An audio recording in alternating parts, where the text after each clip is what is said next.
Good evening, comrades. Welcome to Redline TV tonight, Monday evening.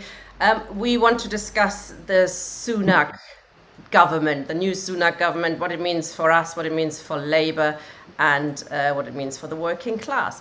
We've not got any experts tonight. We just want to discuss it amongst ourselves with a few comrades in the audience, as well as from the editorial board of Redline TV.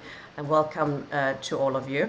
Richie Sunak is the third Tory Prime Minister in less than 2 months and the fifth Prime Minister in 6 years.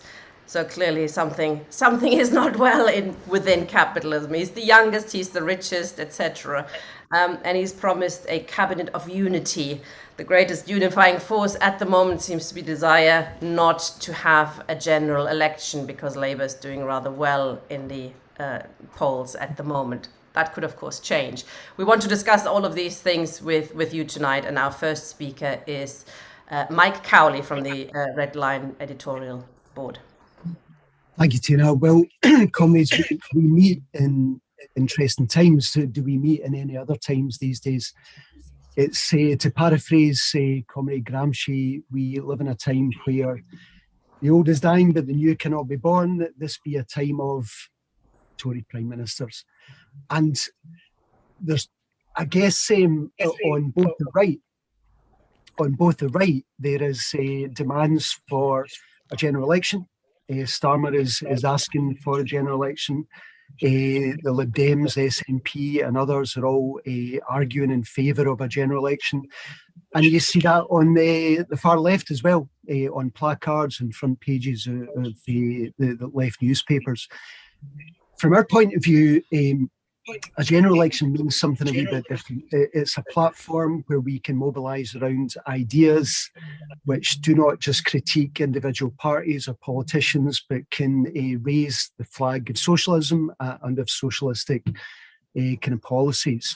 From Starmer's point of view, of course, it's purely performative. The Tories are many things, but with Christmas approaching, they are not turkeys, and it's very unlikely we're going to see a general election. So I guess that demand, that slogan is a wee bit hollow simply because it's unlikely to happen. But assuming it did for a moment and projecting a couple of years forward when it will happen, I would argue that calling for a Labour vote, although I think we can all agree that it would be very difficult, even if we're members of the Labour Party, to drag ourselves around the doors and to knock enthusiastically on doors in favour of a programme that's going to be terribly, terribly limited and compromised would be very difficult. But I'd still argue that calling for a Labour vote moves beyond the abstraction of kicking out the Tories. The only way to kick out the Tories is to vote for a Labour government, as limited as that government will be. What would that government achieve? And I'm just thinking of the short term at the moment. It would relieve a little bit of the iron heel from the necks of the working class, although again we don't want to overstate that. We'd have to be very clear about just how limited those reforms would be. It would consign the Conservatives to the political wilderness, at least for a period. This is thin gruel, but declining even small gains because bigger ones are generally unavailable in the immediate term is a little bit politically perverse, I think. So what would a Labour government inherit? Well, we're going to talk a wee bit about Rishi Sunak, the prospects for his administration, what kind of Tory administration it's going to be. It is likely, and it's already been signalled more or less, that Sunak and Jeremy Hunt are going to embark on another round of austerity, a slightly different austerity perhaps to that embarked on by Cameron and Osborne. Cameron and Osborne had a very clear ambition to dismantle the social democratic state fully and use the banking crisis as a pretext for doing so. But a Starmer government, again assuming that we get a Starmer government, and it's interesting, the polling is narrowing already, particularly around economic competence. That would have two options, it seems to me. One would be austerity light, in other words, continuing Tory austerity, but with minor concessions, or a more robust and more aggressive programme of redistribution. Now, given that the latter is entirely unlikely, very quickly, and we've mentioned this on the programme before, a Labour government is likely to run into a far less compliant trade union movement who have already signalled that a blank cheque will not be forthcoming to the next Labour government. And I'm more, listen, irrespective of what we think about the Sharon Grahams, Dave Wards and Mick Lynch's, I'm more optimistic about their capacity for leading a fight back, or at least being contributing to that fight back. What we should look at, comrades, is the ballot results. Those incredible ballot results from the RMT, the CWU, etc., speak to a militant and restless working class who are no longer willing to sit in their hands and refuse to resist the various crises that are afflicting us. So what does all this mean in terms of what our ambition should be, our perspectives, our immediate tasks? Not just our immediate tasks, but how they may unfold in the months and years ahead. One of the great, I guess, sites of optimism, the great sources of optimism, comrades, is that we live in a country that actually has a social democratic majority. Poll after poll demonstrates a majority in favour of policies, actually even to the left of Corbyn, on public ownership, of redistribution in terms of progressive taxation and punishing bankers, on the Green New Deal, and so on. So it seems to me that any adventures, sectarian adventures to the left of the Labour Party in the immediate term, although that mood is out there, it's unarticulated, it's disorganised, and any attempt to forge a party outside the traditional Labour Party is doomed, and it's futile. And not only is it futile because there is not a popular demand for it right now, and it will be built on extremely unpromising ground. Trying to build a party from scratch sucks energy from people, it sucks time and resources. You've got to build policies, constitutions, a membership, and so on. What I believe we should be doing, and what I believe what we can do, is begin to build a left bloc, a bloc for the trade union movement at a linchpin, and an awakened and militant trade union at a linchpin for organising around the various campaigns, local, national, that are springing up all over the place. This is a period of intense resistance and fightbacks around public services, around racism, around women's rights, and of course, critically, as we've been saying on Redline TV for some time, around the climate emergency, because everything else pales into insignificance. There is no socialism on a planet devoid of life support systems. So I believe that not only is that possible to begin to build an alliance, a coalition of forces with the trade union movement leading on a class basis, but to knit those forces together around a fundamental class appraisal of society and where power lies and how it operates and in whose interests it operates. And the Green New Deal, it seems to me, because it captures all our problems and all our experiences, is the catalyst for this, I think. In doing that, we don't only leverage pressure and ideological pressure and begin to open up political space for the left and for class politics, we also test the waters of our electoral capacity. Rather than putting the cart before the horse and going out and forming a party and then seeing if we can win votes to it, when we know that's futile, we know the ground is not there, we begin to build an alliance, a coalition of movements around an agreed set of aims. I'm suggesting the Green New Deal, with the trade union movement being absolutely central, a linchpin, a catalyst for this, and begin to test what capacity, electoral capacity there might be in future for a party or for the re-entry of that movement into the Labour Party. Lastly, for me, folks, that's a huge task, of course, but I think the raw materials and the mood is there. We just have to knit. What we're missing is organisational initiative to bring this mood together, to coalesce this mood around agreed aims and objectives. A last comment from me before I move on to my comrades from Redline TV. Resistance can emerge in all kinds of unexpected ways, guys. The Marxist Daniel Ben says, be ready. Be ready for the improbable, for the unexpected, for what happens. We've seen in Iran, and we've covered Iran in recent weeks, that resistance can emerge in unexpected and unanticipated ways, in this case around the gender apartheid and against a vicious theocratic state. But that can catalyse wider simmering class resentments and anger. And it could be, and we're only speculating, of course, we don't have a crystal ball, but given the Ford report, given what we know about Starmer and about Reeves and the things that are happening even today, with someone with a record of racism and racist comments being selected above a black candidate in the latest kind of injustice, it could well be that the simmering resentments of the black community, which are likely to go unaddressed and who may feel and do feel, as we know, that the sharp end of class injustice may be the moment that we see a fight back, and that catalyses a much wider fight back.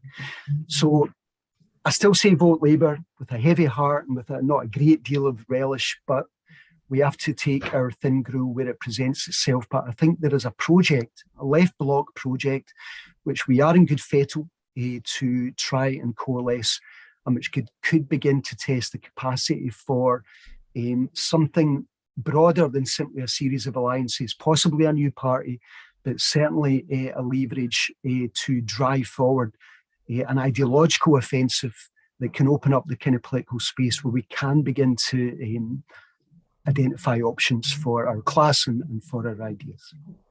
Thanks, Mike. Before Jackie comes in, I should just quickly say that we're not a party. Redline TV editorial board is not a political party, and we disagree on quite a few things at this moment in time. This is why we're all kind of doing our own introduction, because we all have different views on the way forward. Jackie, next. Well, I don't know if we all have different views. I think some of us share many views, but I'm not going to argue about that because that would be a different view. The least of our problems. Yeah, I'm going to look at something that has really interested me in the last few days, which has been the exaltation to us to be sort of congratulate British society on its tolerance for having accepted Rishi Sunak, the first person of colour, as our Prime Minister. I mean, somebody pointed out, he's actually not the first ethnic minority Prime Minister. We did have somebody, I think, called Disraeli some years ago, who was actually the first ethnic minority Prime Minister. So I think I was going to have a look at that in terms of where that puts us in terms of this issue around race. And that's quite a nice follow-on to what Mike was talking about, that, you know, it may, who knows where the real turn might come. You know, it could come from the Black community. And certainly today what we're seeing is that the whole issue of immigration has yet again taken centre stage. Now, so is the Sunak a sign of a sort of our exalted position in terms of being anti-racist as a society? Now, first of all, I have to say there's no doubt that there is some significance in it. You know, you can't just say there's no significance. Certainly when I came into this country in the 50s, there was no way that you could imagine having a Black MP, let alone a Black Prime Minister. But I think we have to go underneath that to really understand what's going on. Because if you actually really believe that means really that we're seeing the end of racism in this country, then I think you've been totally duped by identity politics, which looks at individual success and individual experience rather than the power relationships that go on within our society. And one of the things to say, of course, is people of colour are not a homogenous group. No, it is actually extremely significant Sunak, for example, is a Hindu and not a Muslim. It's very, very significant. It's also, extremely true that different people of color do achieve in different ways in this country. And that will even be a difference between, for example, the way that people of African descent perform differently to people of African Caribbean descent. And why is this important? It's really also important for us to appreciate, certainly as Marxists, that there are material reasons why race plays out the way it does. And the reason that the different groups within this country, take on the white minority groups as well, take on the groups that aren't oppressed. There are historical reasons why some do better than others. And the way that they fit into this kind of complex web of power relationships is extremely important. So if we look at racism, we have to look at the structures of racism, not individual achievement, but the structures of racism that are around in our society. And there's no doubt, for example, that we know that there is state racism against, in particular, people of African Caribbean heritage, against Muslims, against gypsies and travelers, for example. But yes, of course, like I said, some things have changed. And one of the ways it's changed is the way in which white people now think it's absolutely fine, not just to tell Black people what the parameters of racism are, but as we saw with Starmer this week, he is able to actually punish people of color for stepping out of line. We saw that with Nadia Whittam. She said something perfectly reasonable, perfectly polite. She almost lost the whip for it. Nobody seemed to mind that very much in the media. Very interesting that certain groups, you can actually tell how the white establishment feel very relaxed about telling them how they can speak. The white establishment feels very comfortable about silencing certain groups.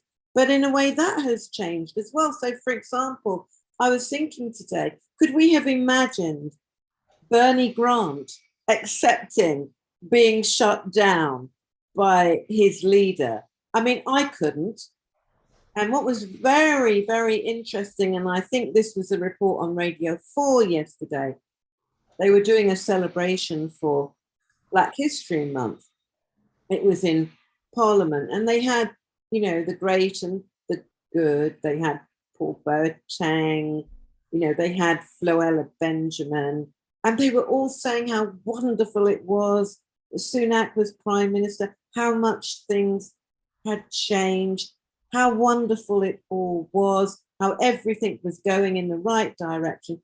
The interesting thing, of course, was not who they did interview, but who they didn't interview.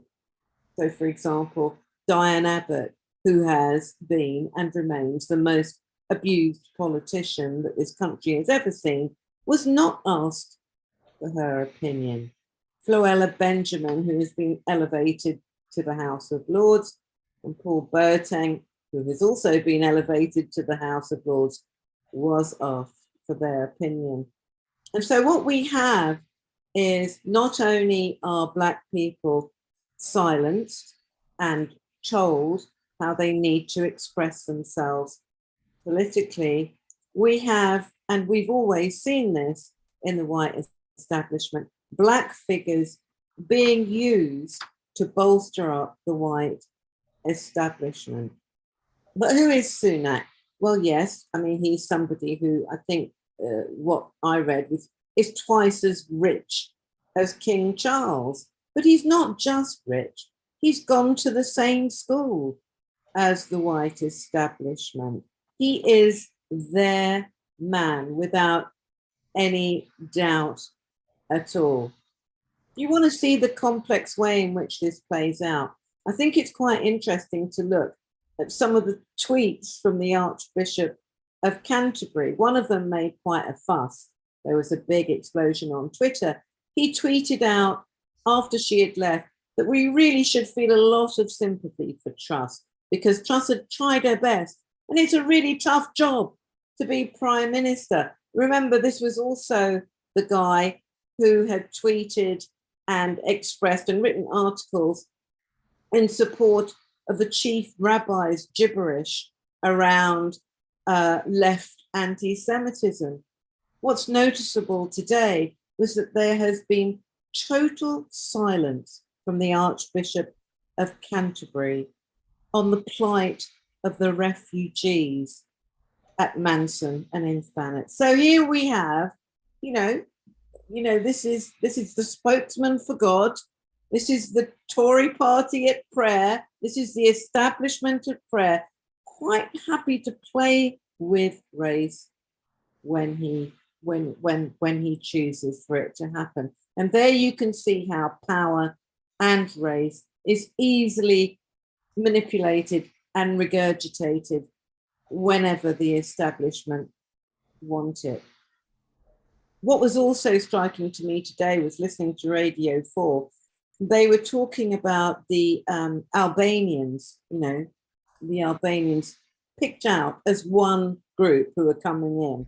Actually, as far as I've read, the diversity of refugees is actually quite big. But what Farage wanted to speak about was actually the Albanians. So this is Radio 4 lunchtime news. The first thing that the interviewer says is, "Thank you very much, Mr. Farage, for coming on our program. I'm very pleased that you've been able to make it." And it was Farage. Remember who Farage is and the politics he represents, who was being asked without any counter to him to talk about the refugees issue. And what he said was actually repeated by Peston and emphasized by Braverman when it was called an invasion. So we've just had a bombing by a white terrorist. And here you have white racism, the black representatives of the races, all combining together to actually put fire on an incendiary situation. And for what end? Do they actually care about what's happening? No, this is for one reason, which is to maintain their own power. Just as an aside, something that's quite interesting that's just happened, which just shows you how, however much they try to control the narrative, things do get out. Labour's BAME staff group have just put out a statement for Black History Week, which basically comments on the failures of the British establishment to cope with what happened in South African apartheid and comparing it to the situation with the Palestinians.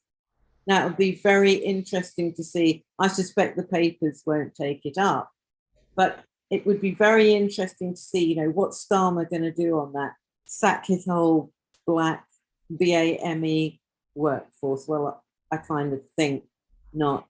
But this pressure, the pressure from Black voices will build and build.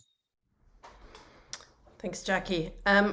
Norman, you have a slightly different view on the issue of calling for a general election, I believe.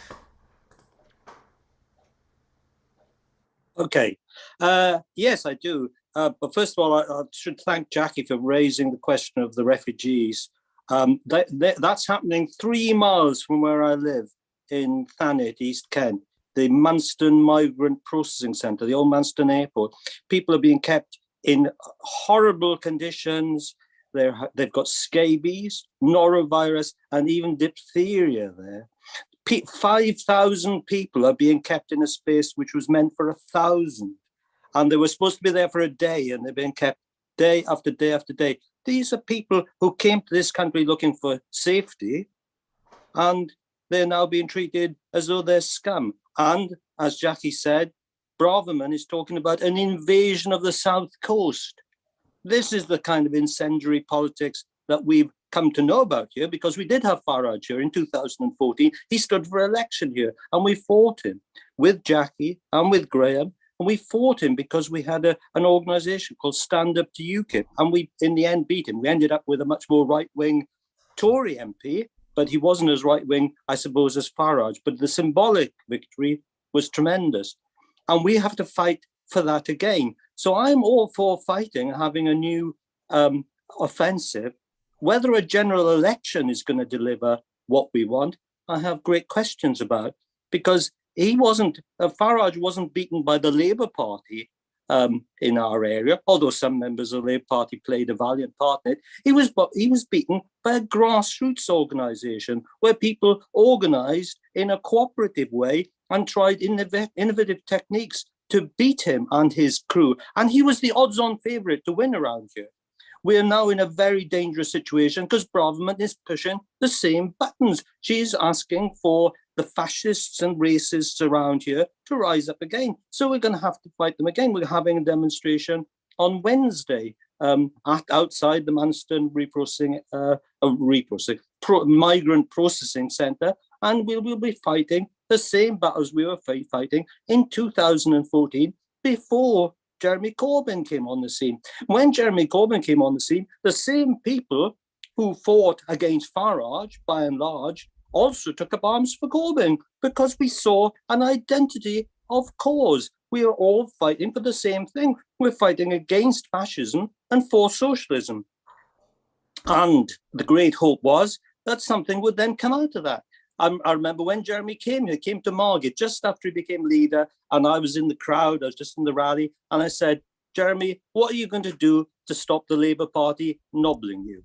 And he answered, but he didn't answer. So he didn't give me an answer. So I thought, well, what you know, because you could see what the Parliamentary Labour Party were up to. What was Jeremy going to do about it? But then I talked to other good comrades, and they said, well, what's going to happen is there's going to be a grassroots movement that's going to push things forward, that's going to result in an initiative from below that will change things. And that, it turned out, was momentum. We started our own local momentum, and it did do great things, because it was the people who'd fought against Farage. And we did have wonderful meetings, and we did lots of stuff in the area that was good.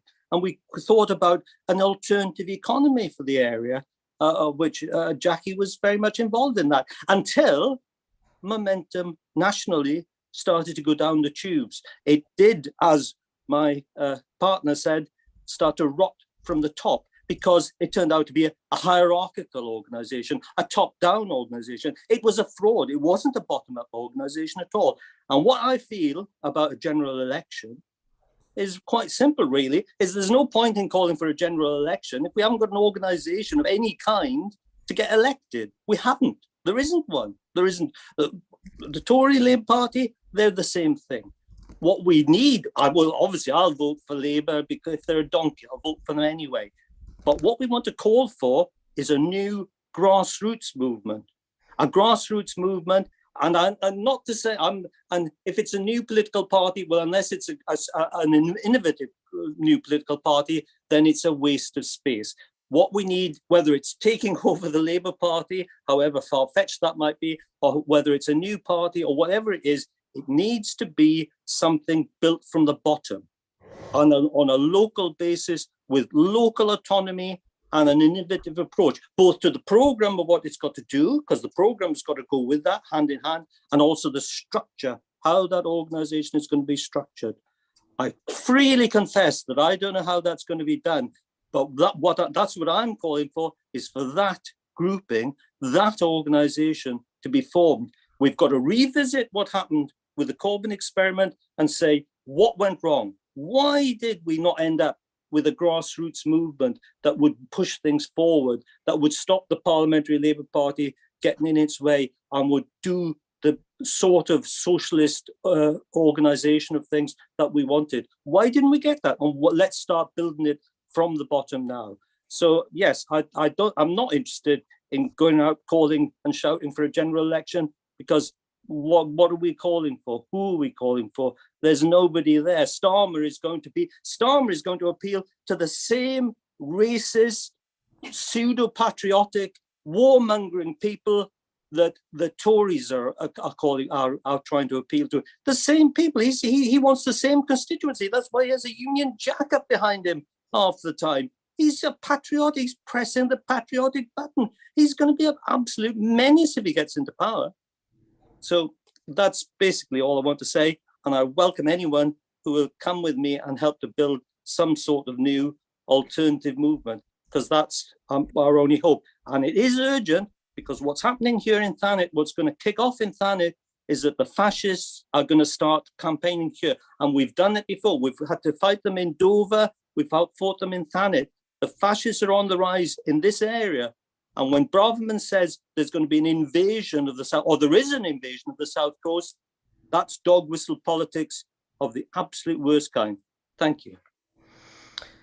Thank you, Norman. On next, I disagree with quite a lot of what Norman says. I have to say, I think as Democrats, as socialists, of course we have to call for a general election. Even if Starmer comes into office, there's clearly a huge democratic deficit. There has been no real government for many months, and clearly people don't want the Tories in power now. They would want to vote for an alternative. Yes, the alternative is awful, and there's a lot of responsibility lies on the left for that awfulness, the state of that awfulness. But clearly they're right to demand a vote. We can't deny people the right to vote because the left is in such a pathetic state, and it has, as I say, the left has a lot to responsibility to carry for that one, of course. And the Labour Party is now pretty dead for the left, and it has been, it will be difficult for the left ever to get back in, etc., and to get as close to the levels of power as we have been. But as long as the unions are affiliated, and as long as the first past the post electoral system keeps the left out of parliament as an independent force, the majority of the working class will continue to see the Labour Party as theirs. And I think as long as that is the case, we will have to have a strategy towards the Labour Party. I disagree with calling for blanket votes for Labour, or even, as some on the left do, we need to campaign for Starmer. I think that is absolute madness to call on people to campaign for Starmer. I don't think we should be doing that at all. But what we can't do is just simply wait for Starmer to get in 2 years' time, perhaps. Then he'll start attacking the working class on behalf of capitalism and the ruling class. We know he's going to do it. We know he will disappoint the working class and attack the working class. But instead of waiting for that, the clash with the trade unions that will open up all sorts of things, I think we need to be ready. Not just wait passively. We have to be ready for when that happens, ready with an alternative vision for a better society. We also, and I have to be very honest about the unions. We shouldn't just wait on the unions to make a political move or any move, and split from Starmer. Firstly, they're not going to move anytime soon. From the point of view of a well-paid trade union bureaucrat, it makes a lot more sense to stay with the government to be, and you're likely to get some crumbs from the table. Secondly, and that's the main one actually, to whatever political alternative they may build, as we can see with Enough is Enough, it is likely to be politically extremely weak and organizationally extremely undemocratic. Probably sectarian as well. Look at Enough is Enough is not supporting the November 5th demonstration, for example, an outrage. This is not where political solutions for the huge crisis we're in will come from. The unions and Labour Party will, of course, continue for some time to be an arena of the class struggle, which is why we should engage with them, in my point of view. But in terms of expecting them to build anything politically useful, I think we're barking up the wrong tree. If the unions and some left-wingers in the Socialist Campaign Group decide to break from Labour and build a new sort of left party, of course we should get involved, of course, like we did get involved in the Labour Party. But it will be, and there's no doubt about it, entirely inadequate.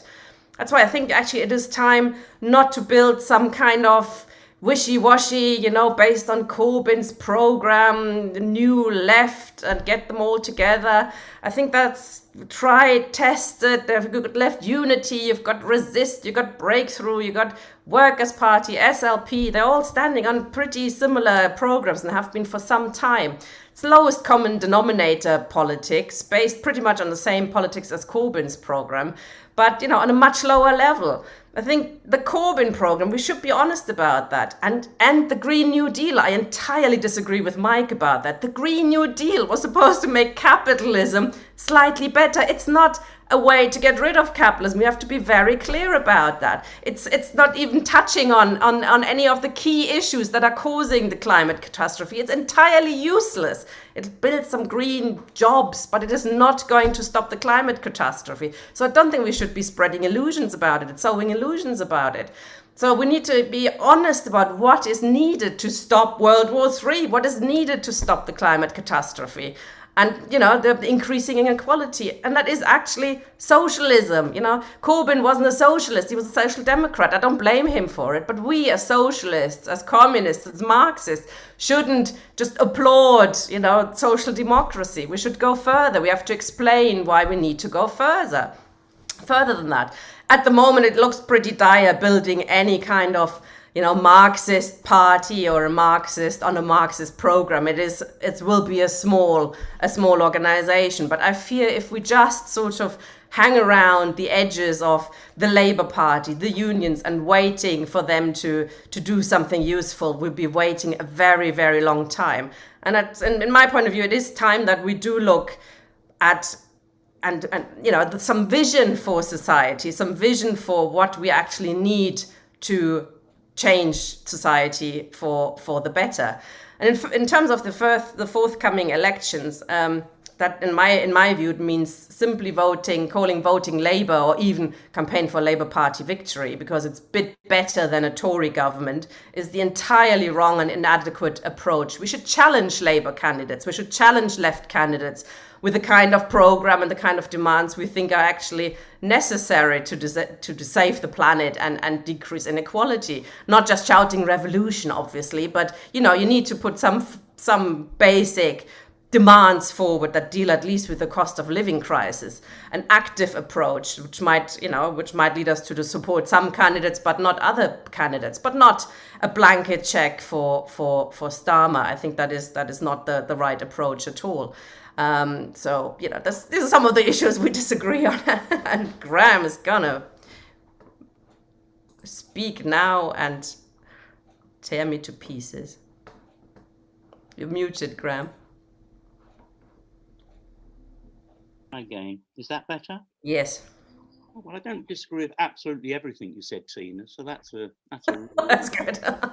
Let's start from the beginning. I mean, after the ridiculous Truss fringe nonsense, the establishment's got its first 11 in office, and it's a real threat. I mean, firstly, it's an electoral threat to Labour in the sense that Truss couldn't have been and Johnson couldn't have been. Still likely that Labour will win the next election, either a majority or minority government, but now not certain. It would have been certain under Truss, it would have been certain under Johnson. But it's much more than an electoral threat. This is a threat to the whole Labour movement and to refugees and asylum seekers.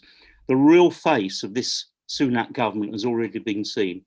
Norman, you're 3 miles from Manston. I'm 3¼ miles from Manston, and it's desperate what is happening there. But the real face of this government isn't just in Manston. It's going to be seen in austerity cuts, pay cuts, cuts in public services. And we are heading for an explosion. I mean, yes, you can talk about the leaders or the misleaders of the trade union movement. The level of pay cuts means that trade unions will have no alternative but to fight. And they've got to start engaging on broader political issues as well, like Mick Lynch indicated. Look at the cuts, for instance, that are being threatened on benefits, disability benefits and the like. I mean, there's a real fight there. So what do we do about in the immediate situation? Let me make my position clear on a general election. I'm largely with Tina. I'm for a general election, but really, I think we've got to recognise, like Mike, it ain't going to happen, and let's move on, really. Yes, keep calling for it, but talk about really the important thing, which is building the resistance and what to do at the general election. Now, of course, we're not neutral at the general election. There's only two alternative possibilities, aren't there? The outcome of this coming election, whenever it is some kind of Tory government or some kind of Labour government. Now, we're not neutral. It's not so much that there are programmatic differences between the two parties. There are, by the way, some programmatic differences, but the response of Rachel Reeves on asylum, of Starmer on the protests, on jailing protesters, is an awful sign about how much how the danger is, the whole political spectrum moving here to the right. But the reason we're not neutral isn't that. Just ask this question: which party has the majority of trade union affiliations? Answer: the Labour Party. Which party has the majority of socialists in this country in it? Answer, in my opinion, the Labour Party. They're still, even with all the expulsions and witch hunts and all of that, more socialists in the Labour Party than all the fringe left groups put together. So it's very simple, really. And to me, it's simple anyway. Yeah, advocate, vote Labour, but above all, not but, and build the resistance. Now, we've got a problem in the Labour Party, haven't we? We're locked out. The left is locked out.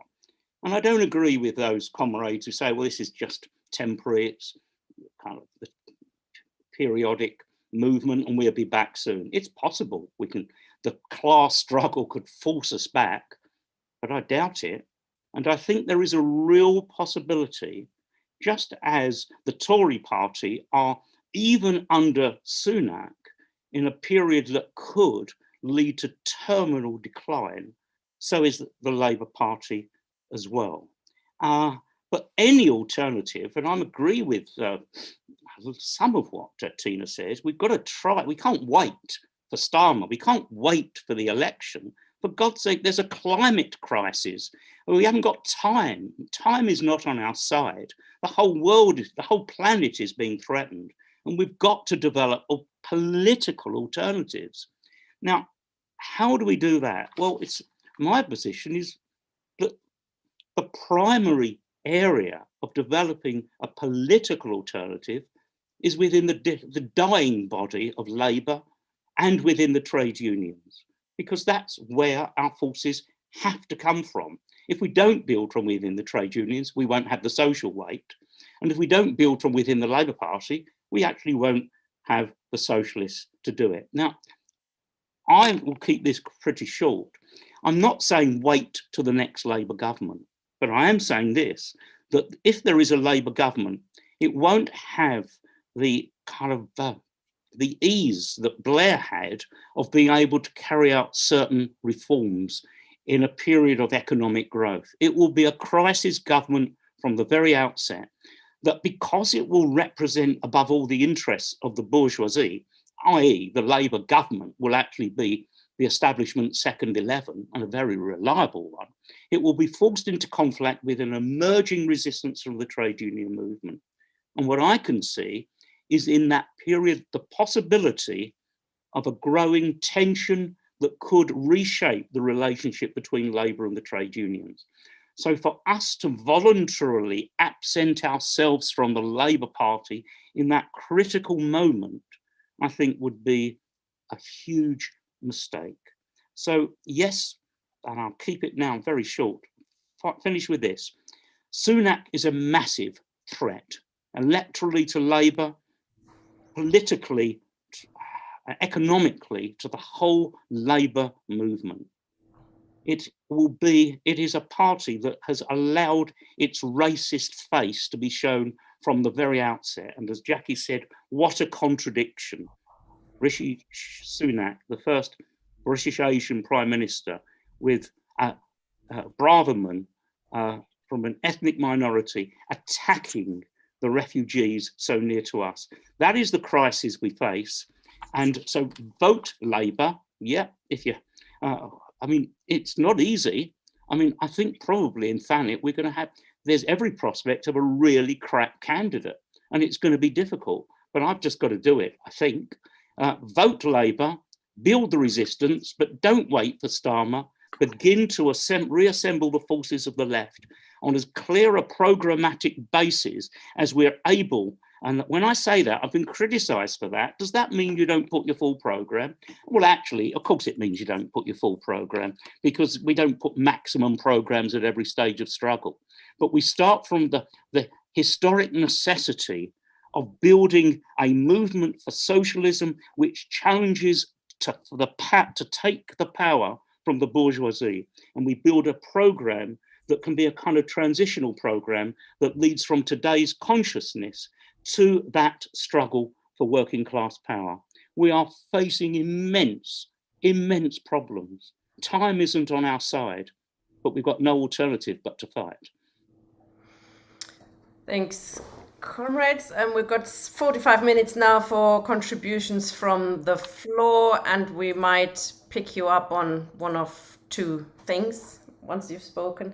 I do want to say something on Graham. I don't think if you're not calling for Labour Party vote doesn't mean you're neutral. There is more than Tories or Labour. There's always an alternative. I mean, I suggest that you have an active approach. You ask questions of candidates. Others think, you should vote Tusk or something. So it doesn't mean you're neutral. There is always an alternative. Go on, Graham, quickly with that one. For God's sake, we've had this out before, Tina, asking. The group that you were part of 15 years ago asked these critical questions of Labour candidates on all the left. Do you support this, that, and the other? None of them bothered to answer apart from John McDonnell. And he said, yes, I agree with everything. And you dutifully said in your wonderful paper, we support John McDonnell. But Jeremy Corbyn, not being so well organised, forgot to answer. So you actually you didn't call for a vote for Corbyn in Islington North. This is just fringe nonsense. Yes, of course we put our demands on them, but that's of course the case. But we don't make our support for them conditional on them bothering to reply to us. That is the last thing that is questioned. You should, one should answer. One should publish those answers, and then people can make up their own mind. Like we did in LLA did in the NEC, Labour NEC elections. I think that's a better way to go about it. Anyway, we'll bring some people in from the floor now. Marion, please. I think you've got an issue with your camera still. Yeah, still I haven't managed to sort that yet. The first point I want to make is I agree with Jackie in terms of the whole question of race and that. I think that's a really important thing. But what struck me at Sunak's first Prime Minister question was his attitude to disabled people, in particular people with mental illness, when he talked about lunatics, and nobody challenged it. And that made me very, very angry, because language is very important. So that's the first thing I want to say. I think the other thing that we've got to be clear about, I think we have to fight for a general election, although it's unlikely. But when I say vote Labour, I don't just say vote Labour. I have a governmental approach. And that's been traditionally what the left has done. It raises demands of what we expect from the Labour government, because that's part of building up the momentum and building up a different idea of what kind of society we want. So that's important too. And I think it's really important that we can't hang around. We can't wait. It's too serious. And nobody, yes, there's an ecological crisis at the moment, but there's a war question as well. And the threat of nuclear war is nearer now than it's ever been. Either by design or by accident, it can happen. It's getting quite serious. And we need to also pose demands about nuclear disarmament in this country, the war industry. There's loads of stuff we can talk about. And I also think it's too simplistic to assume that Starmer, if he gets elected or when he gets elected, is not going to make some reforms. I think we have to recognise we can be mechanical, look at it mechanically and assume he's not going to, but there's a possibility he will make some, not what we would want, but you can't rule it out altogether, because otherwise if you say that, people are going to look, if he does make them, and say, well, he's done this, this and this. So, you know, you're opening yourself up for unnecessary criticism. Yes, the world economic crisis is at its deepest than it's been for a long time. And the war in Ukraine has exacerbated that because of the cost of living crisis, which is bad here. But in places like Sri Lanka and other places, it's very extreme. And the key thing is we have to have an approach to that. And I know there's been some criticism about the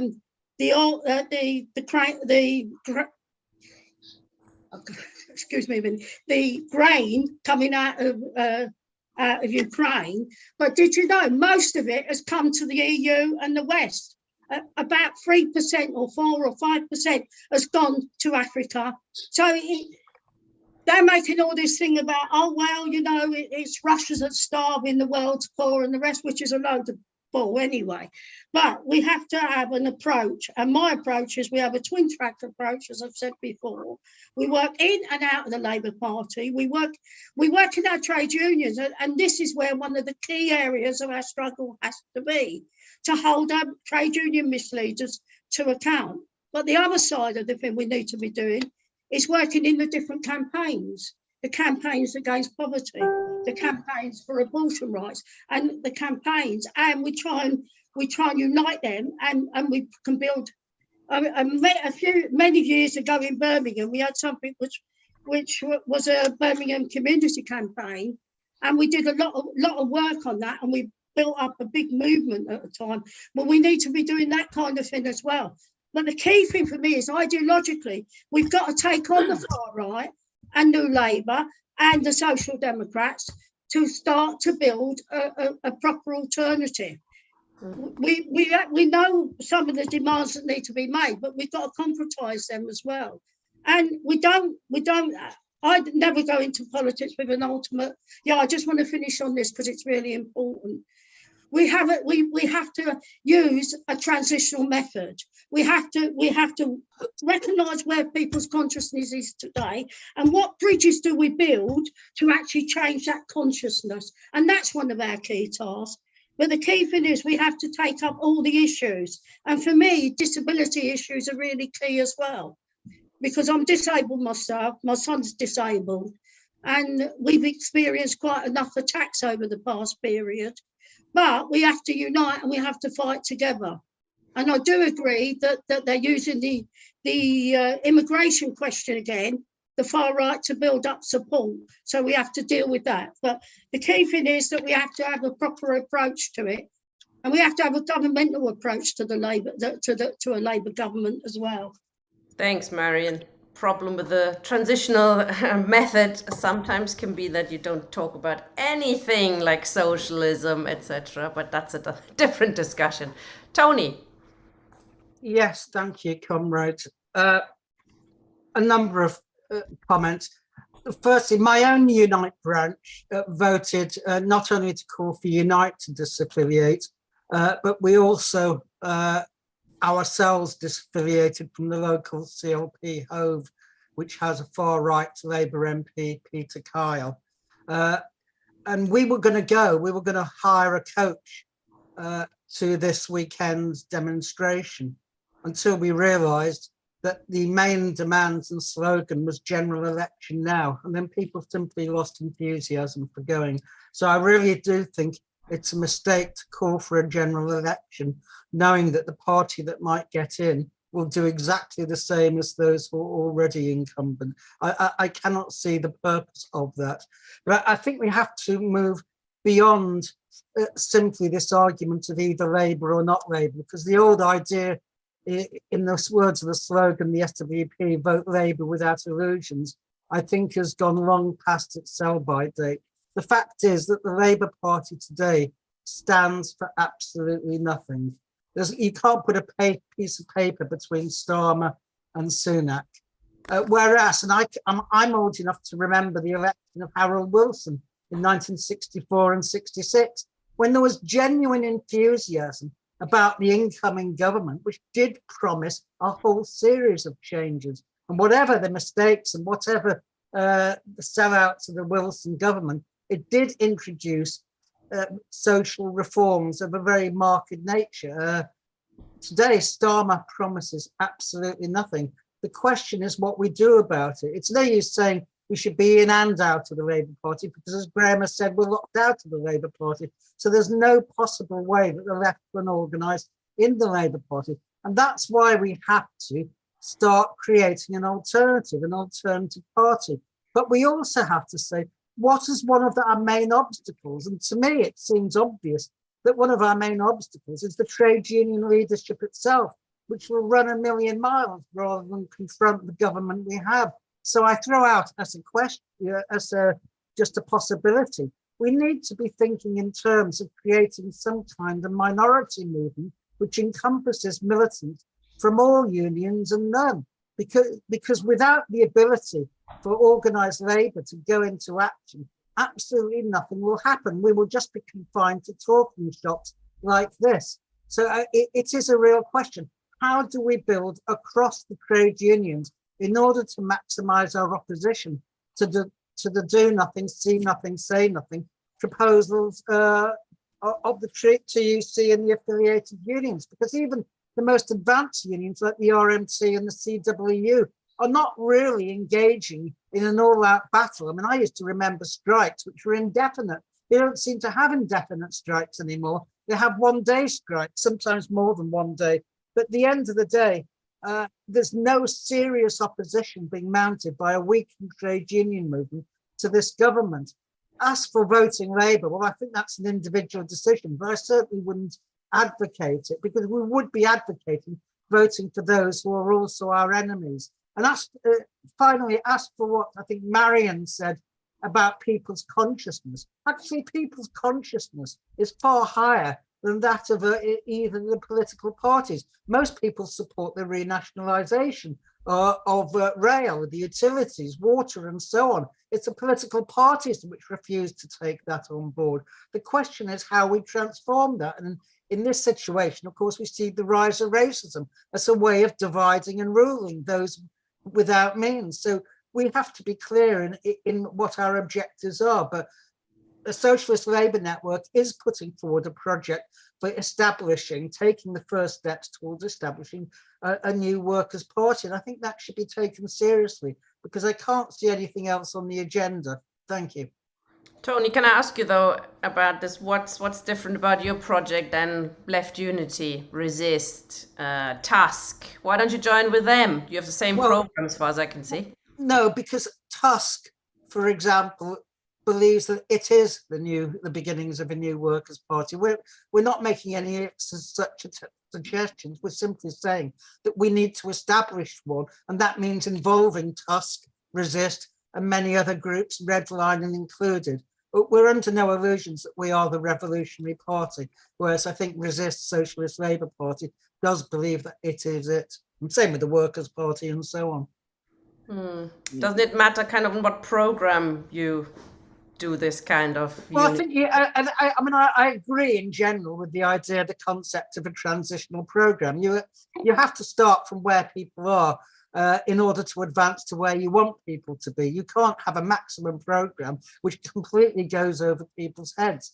I mean, that's propagandism. And I think that's always been the problem with the CPGB. It's in essence a propagandist group, which is fine. Nothing wrong with that at all. But it doesn't actually mobilize the masses. And that's what we have to do. So I think the concept of transitional program is correct. You're going to mobilize the masses. Looking forward to it. Well, with your help, yeah. I can't see it myself. Thanks, Tony.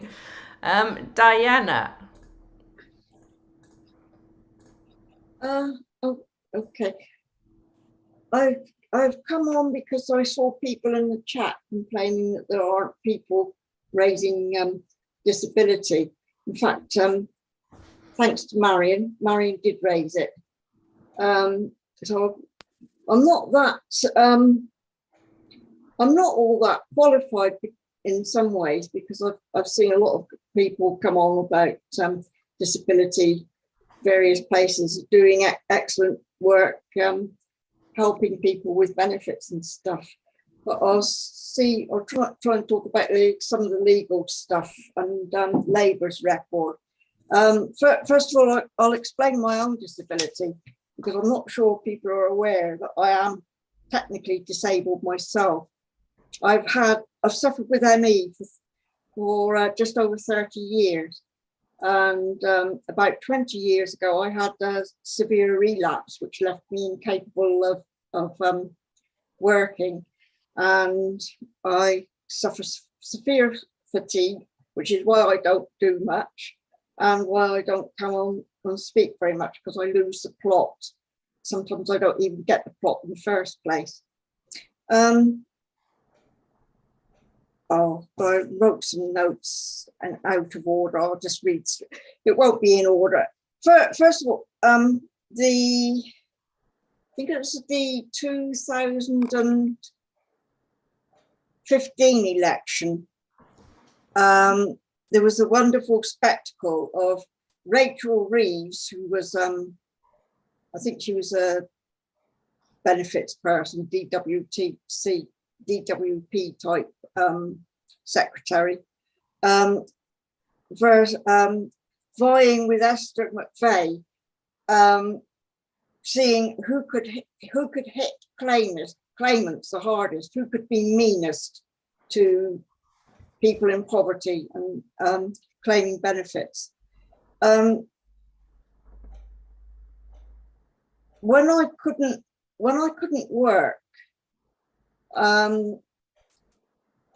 I got involved with the OU Students Association, and I started doing some stuff with their disabled students group. In fact, I got on, don't like being on committees, but anyway, I got onto their committee as their webmaster, because I'm a retired IT person. So doing web design and learning about how to cater for disabled people online was quite right up my street.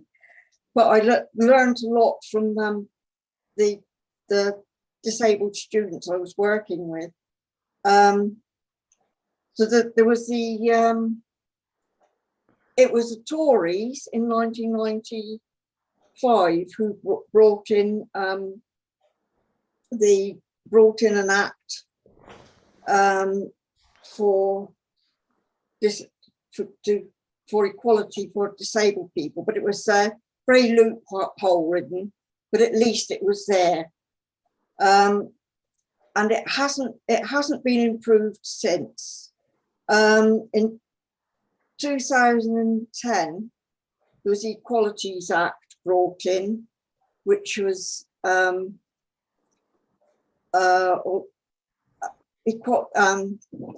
legislative. Could we hurry you a bit along, comrade? So there's a few people with their hands still up. We want to. Oh, right. Sorry. About a minute. Yeah.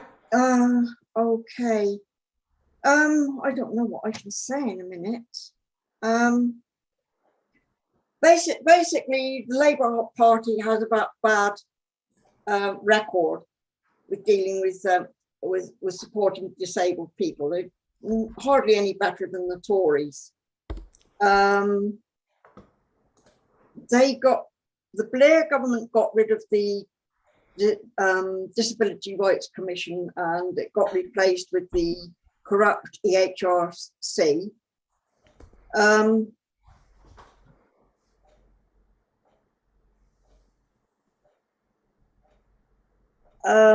I don't know what the current Labour Party's position is on disabled people. I mean, their benefit system was, when they were in government, was bad for disabled people.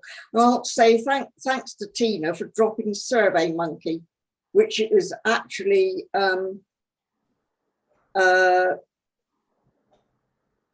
not, but that doesn't cater for online accessibility. It's inaccessible. And the aspect of dealing with catering for disabled people, which is more neglected than anything else, is online accessibility for people with disabilities. And that's terrible and getting progressively worse. And I don't have much energy for addressing it. It's something I need to try and push myself to do. Okay.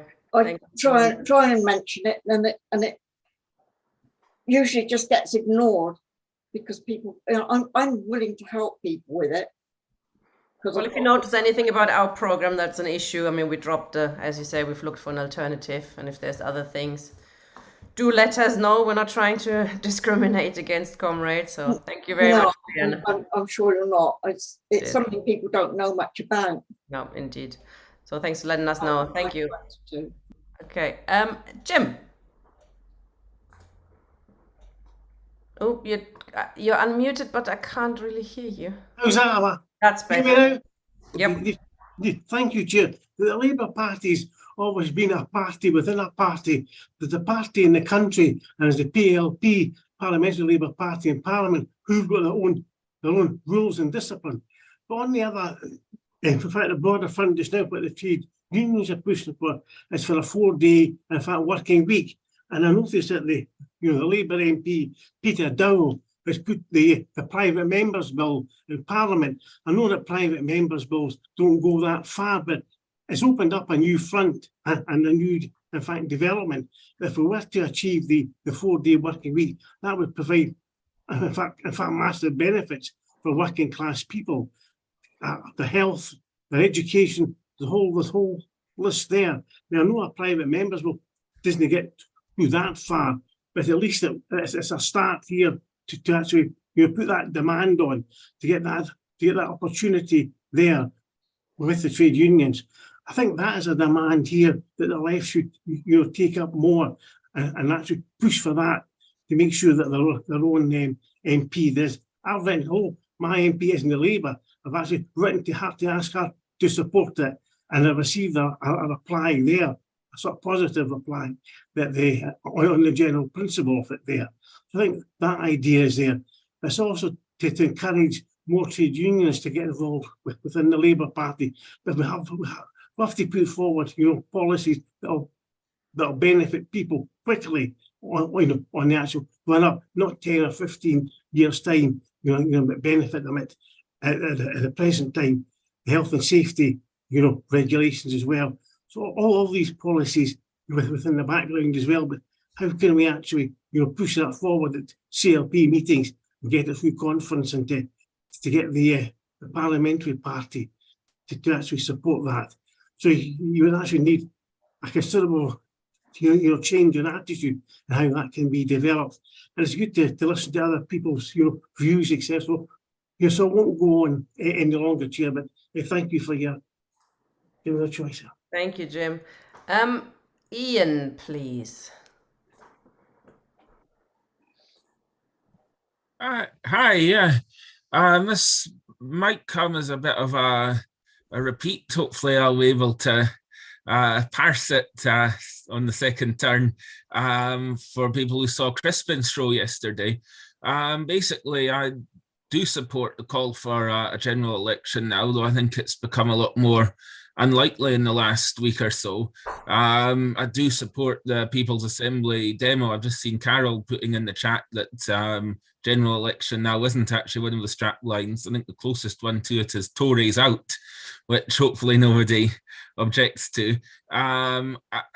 The way I see it, I was calling for Truss out, and now she is, and we've got Sunak, of whom I'm not a supporter.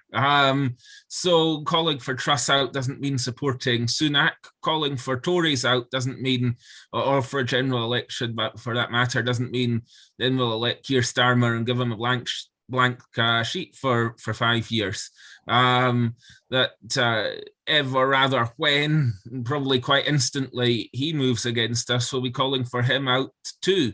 Whether that means another election or a Labour Party leadership election, I think on Crispin's show yesterday morning, we're talking about the possibility that's been mentioned in smaller groups that Jeremy Corbyn, instead of standing in Islington, perhaps could even cross the road, so to speak, and stand against Starmer.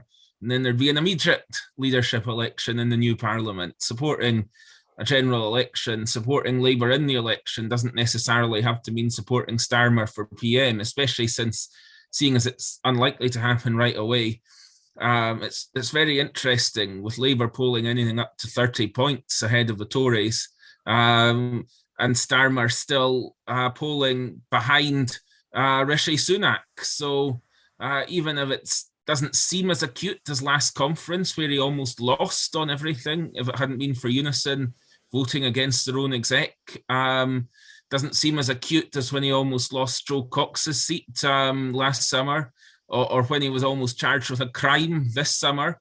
But actually getting rid of Starmer would still be in Labour's own interests going into the election, whenever it is.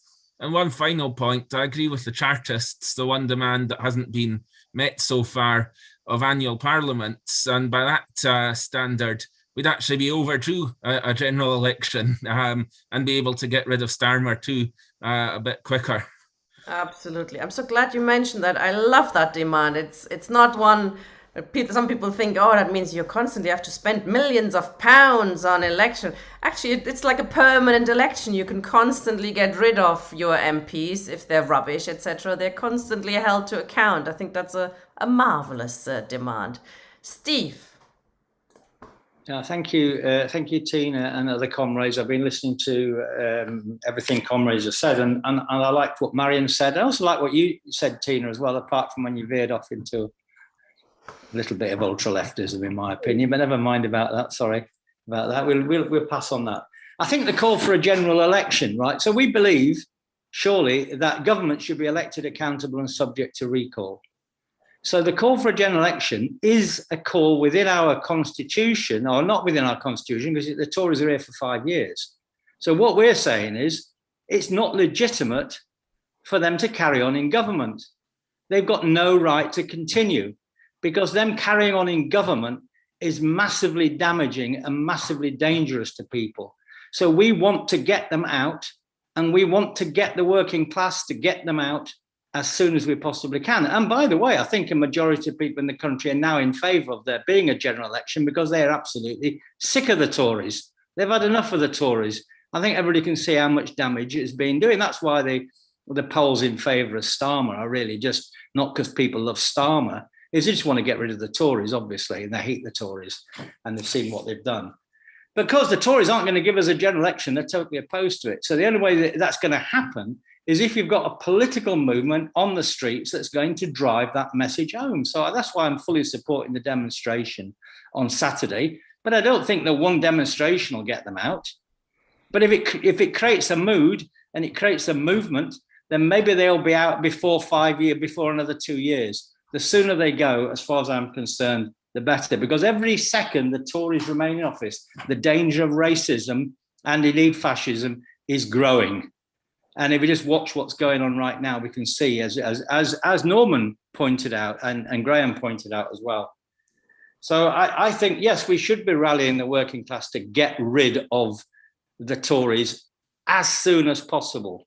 But I want to just say something else, because I think that we have to understand, and I'll go back to this point, the nature of the epoch that we're in. Because if we don't understand the nature of the epoch, we're not in an epoch of normal politics. Okay, even the slogan on this demonstration is "Broken Britain." Oh, well, when did Britain break then? I mean, when did this breaking happen? The country's gone to rack and ruin. Not just the economy, not just the welfare state, not just the public sector. What is broken is also the political system's broken. And that's a particularly and peculiar situation, because it means that our rights and our liberties are under the most serious threat. And comrades can also recognize that.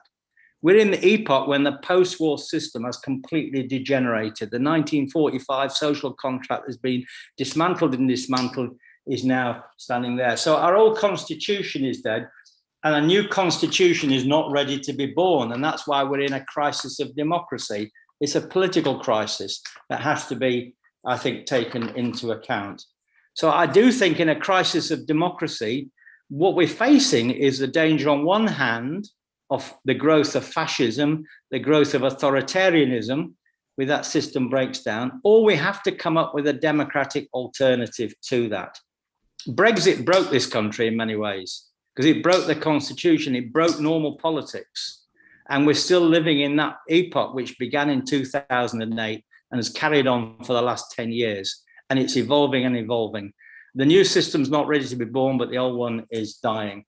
If I was to describe the election of 2019, I would jokingly say, and I'll finish on this point, that in 2019, the election was Enoch Powell versus Tony Benn.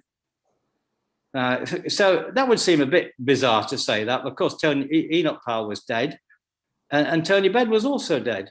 But in Boris Johnson, you had the kind of politics of Enoch Powell. Something Powell was never any chance of doing anything. So you actually had the Tories behaving like an English nationalist party. And we didn't have Tony Benn, by the way, in 2019. Obviously, we didn't, but we had Jeremy Corbyn. And Corbyn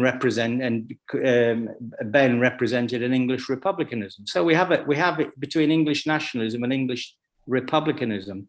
We have where we are heading, even if it's not obvious at the moment that that's true.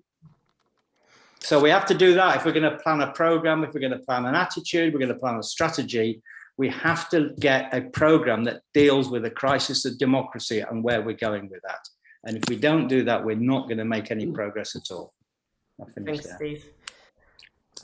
Harry. Yeah, comrade, I think the first thing is that we need to identify the task that we have in front of us now. And secondly, what needs to be done in order to achieve that task. Our task is what we need to do now to bring the working class to power. And that is, we have to smash the capitalist system in all its forms. We cannot have any illusions in the parliamentary system, irrespective who's in government. There are illusions in the working class, certainly within Parliament, as an alternative to the Conservatives. That's probably understandable. But we have to have criticism about any government that takes over Britain. The corporations are in full control now of the parliamentary system, Conservatives and Labour.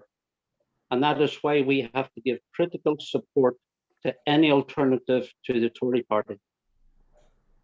The consciousness of the working class is very important, because I do believe that with people on the streets, mass protests, strikes all over Britain, not only against austerity, but also in particular against climate change, one of the central issues, it's at a very, very advanced stage.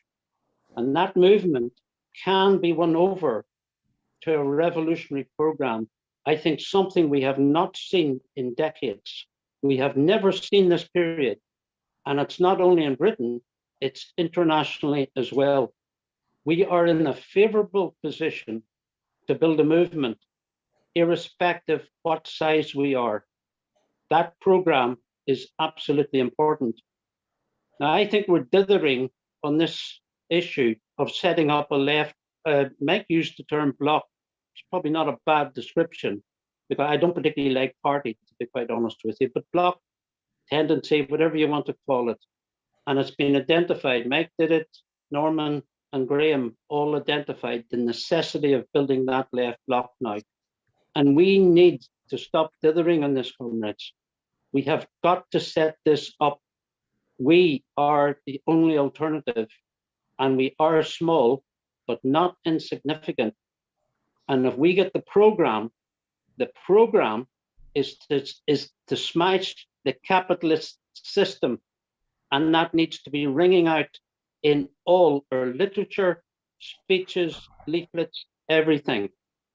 Because I do believe the working class recognize that it's the system and not necessarily parties within Parliament that's the actual problem. And that's what we need to get working on. Socialism is people owning and controlling the means of production and distribution. Nationalization. They have to own the apparatus and they have to control the apparatus. And that is the program that we need to work on. We can bring it down to a fine tea, what it means in education, health, and all these. That can certainly be worked out. But generally speaking, it is that program. We have got to stop relying on others to do this for us. And we get this time and time again, maybe a left within the Labour Party, I can't see one, to be quite honest with you, and also the trade unions. It's not going to come from the trade unions. It's going to come from us. And that is why we need to set this up and this program up. We can build, we need to build branches, we need to build highly organization and highly educated. Educate the movement in every workplace, in workplaces, and throughout the different areas. That can be done. And if we set ourselves in that task, I am actually very confident it will build very, very quickly in this current period that we're in. Comrades, we've got to set this up and we've got to come together to set this up, because we have one opportunity in this century, because the way capitalism going and the rise of fascism, these midterm elections are going to be very, very interesting. You could see a movement out towards a fascist state in the largest economy in the world. And secondly, same likewise in Britain, as already mentioned, I think by a previous speaker, how quickly this can go. We've got to set it up. That's my central message. Thanks, Harry. Easier said than done, I think, but it is, of course, the question of our time, yes. No, Tina. No, it's not easier said than done. It's not easier said than done, Tina. Well, there are a lot of organizations who have tried it, haven't they? What do you mean they've tried it? They haven't tried it. There's about 10 organizations at the moment who are talking like you. Anyway, okay. We need to bring them together. Christine. There's been a lot of talk in the chat about disability. I'm here really to represent my demographic. I'm old and disabled. It's very difficult for disabled people to participate in Zoom meetings. We get tired, we get confused. People don't put the captions up sometimes, so the people who can't hear can't tell what's going on. I really want to just put the idea to Redline that maybe you should devote a whole programme to disability and how socialism will cater with disability.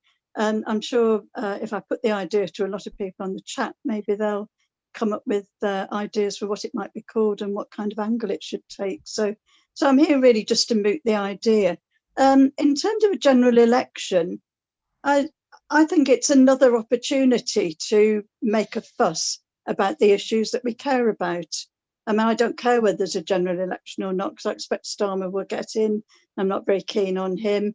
He's got a disability minister, Vicky Foxcroft, who I heard say something in Parliament for the very first time a couple of days ago. You know, good for her, but you never hear her say anything. You never hear her making a fuss about the things that she should be making a fuss about. So how about a Redline programme just devoted to disability issues? and get in some speakers who'll be more articulate than a lot of us will be, because we're disabled and we can't express ourselves that well. Thanks. Thank you. Mike.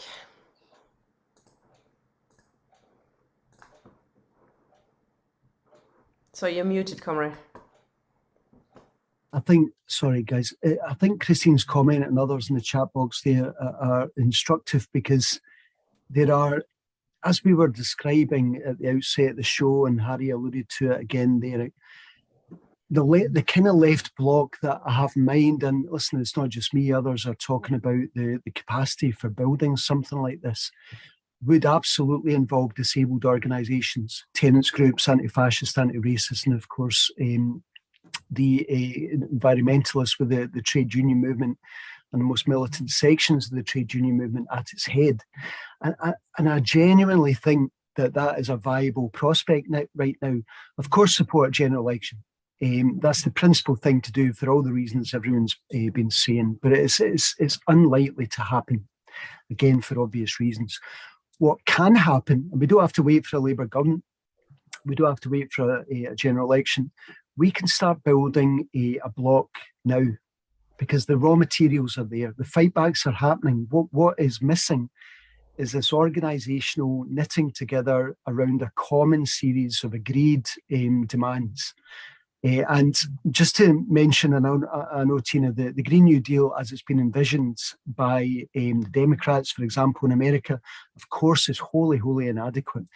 But there are more than one Green New Deal circulating globally. And what I was thinking of, what I had in mind as something to organise around, and which would be the kind of glue that would hold this bloc together, would be something which challenges capital.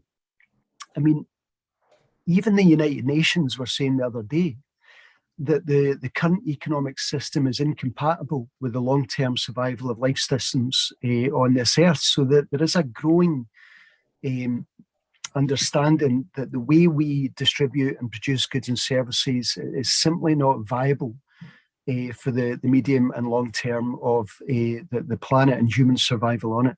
So a left bloc with these bodies of resistance that are already active out there, and we are seeing the seeds of this on rallies, on picket lines around the UK right now. It's happening. We've all seen it. Norman described what happened with the resistance towards Farage, but it's happening now. Tenants groups, anti-racist groups showing up in picket lines looking for leadership beyond their immediate concerns. And if we can have the imagination, the creativity and the optimism and hope that we can pull something like that together, I think we might surprise ourselves that there's actually, we're kicking to a degree an open door, but we just have to the imagination and moving beyond building a party and building something a wee bit looser around a left bloc that may become a party, but not in the immediate sense. What do you think about that, Graham? Well, I was going to say, I will come on to that in a second. Can I just make a couple of preamble points? It would be remiss of us not just to spend a moment this evening to celebrate a victory in Brazil. Just think about how we would have felt had we lost that one. I mean, it was a victory for the Brazilian working class and for the indigenous peoples. It's also a victory for the world. Don't want to overestimate it, but we've avoided a total disaster there. Can I just make a couple of personal points? I just want to say something to Diana, because it really re-stimulated something when you... Graham, you've got something on your microphone. You're shuffling papers on your microphone. Now? We can hear you, just you're shuffling papers on your microphone. Yeah, I was shuffling papers. Sorry about that. My usual bad Zoom etiquette. I just want to say something to Diana. It re-stimulated something. You talked about your ME, Diana. Well, I had ME 35 years ago, which put me out of work for the best part of a year, got me out of political work for the best part of a year. So I know how debilitating it is. And I think that I just needed to say that. And secondly, I just read in chat, and I'm appalled actually at something Tony said. He called me lovable. Well, that must never ever be repeated, Tony, and I'm warning you. Just something you did say. I mean, you actually showed the problem of uniting the left, didn't you, Tony? I mean, what you said was, join my party, the rest are rubbish. I mean, you know, we can all say that. I mean, it doesn't, that's the problem. And let me add to it. I mean, there's a real issue here.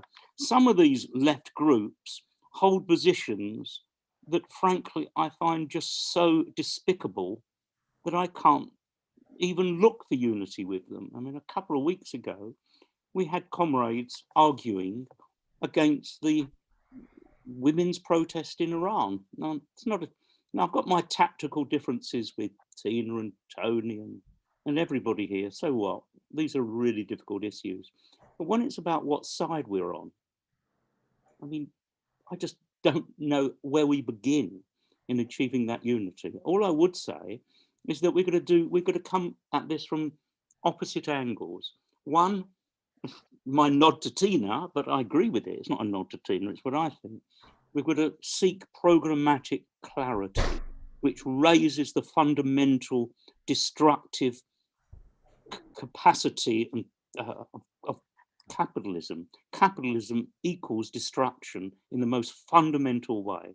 So we've got to seek programmatic clarity, but we are not going to build any substantial movement around a socialist program, revolutionary program, call it what you will, unless it comes out of the organic struggles of the working class and our communities, or else we are just talking about propaganda groups, and that's not what we're on about.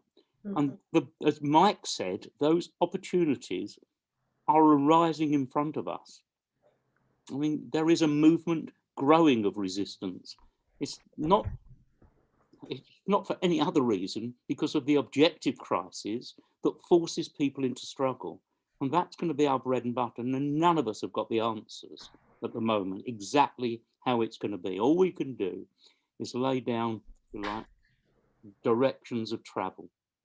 Come at it from these different angles, programmatic clarity, engaging with the resistance, trying to build a socialist revolutionary, and that's what it's got to be in this period, have no doubt, alternative.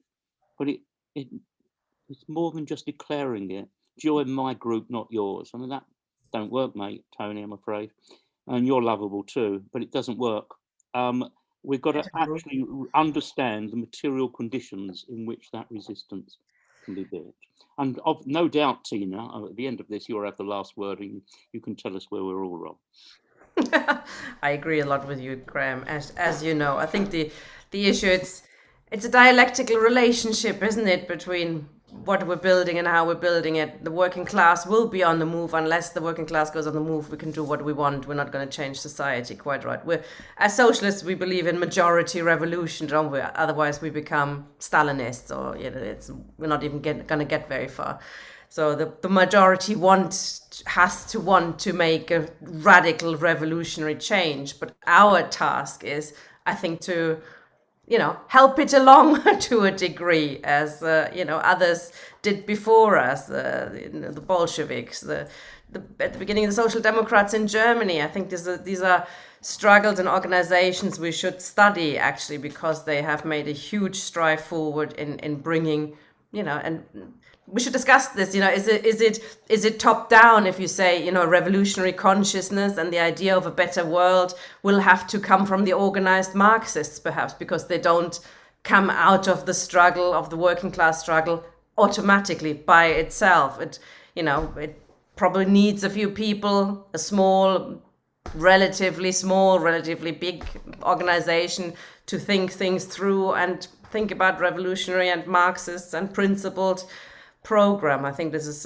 very important that we actually do that and start a discussion around those issues. The LLA is actually making a start with a series, an education series in the new year. It's called What is Socialism? And we want to look back at some of these issues. And we do invite everybody who is interested in that subject to come along and participate in putting that series together and come along, learn, speak, and also perhaps present some sessions.